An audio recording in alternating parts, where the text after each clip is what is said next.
আমি যদি বলি আমার সবচেয়ে খুশি সংবাদ কি জানেন? আমার সবচেয়ে খুশি সংবাদ হচ্ছে আমরা আমাদের শহীদ মীর কাসিম আলী ভাইয়ের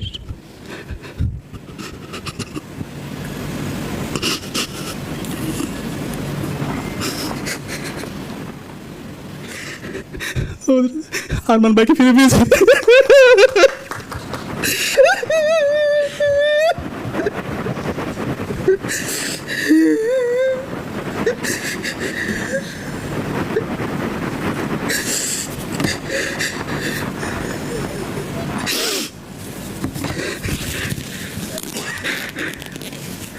দুঃখিত।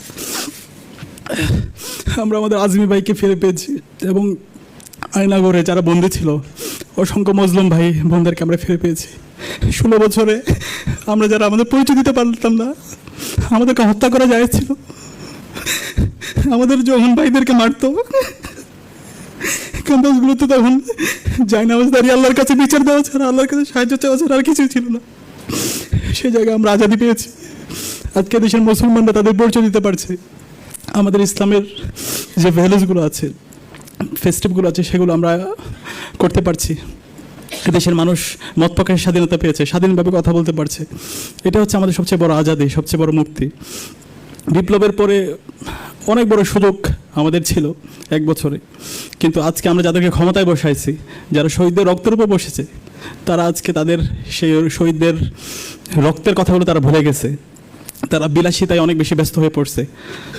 তো আমরা অনেক বেশি হতাশ হয়েছি। কিন্তু আমরা বলতে চাই, আমাদের জুলাই বিপ্লবে এবং বিগত 16 বছরে যারা রক্ত দিয়েছে, জীবন দিয়েছে, আমাদের এই শহীদদের যে আকাঙ্ক্ষা, যে ইনসাফভিত্তিক বাংলাদেশ বিনির্মাণ, সে বিনির্মাণ বাস্তবায়ন না হওয়ার আগ পর্যন্ত আমরা আমাদের লড়াই চালিয়ে যাবো ইনশাআল্লাহ। এই জন্য যদি আরও জীবন দিতে হয়, সে জীবন দেওয়ার জন্য আমরা প্রস্তুত আছি ইনশাআল্লাহ। আমরা কখনো কারো কোনো হুমকি, কারো কোনো ধরনের প্ররোচনা, কোনো প্রণোদনায় আমরা কখনো বিক্রি হব না ইনশাআল্লাহ। দেশের স্বাধীনতা, সার্বভৌমত্ব, অখণ্ডতার জন্য, ইনসাফ কায়েমের জন্য এবং একটি সুখী সমৃদ্ধ বাংলাদেশ বিনির্মাণ করার জন্য যে যে কাজ করা দরকার, সেই কাজগুলো আমরা করবো ইনশাআল্লাহ। তো আগামীর বাংলাদেশ বিনির্মাণ করার জন্য আমার কাছে মনে হচ্ছে আমাদের একদল সৎ, দক্ষ, আদর্শ দেশপ্রেমিক নাগরিক দরকার। আমাদের নেতৃত্বের আমূল পরিবর্তন দরকার। সেই নেতৃত্বের আমূল পরিবর্তন করার জন্য আমরা যারা আছি, আমাদেরকে নেতৃত্ব দিতে হবে। আজকে আমরা এখানে মেডিকেলের শিক্ষার্থী ভাই বোনরা আছি, আমাদেরকে শপথ নিতে হবে এবং সারা দেশের আপামর ছাত্র জনতা আমাদেরকে শপথ নিতে হবে।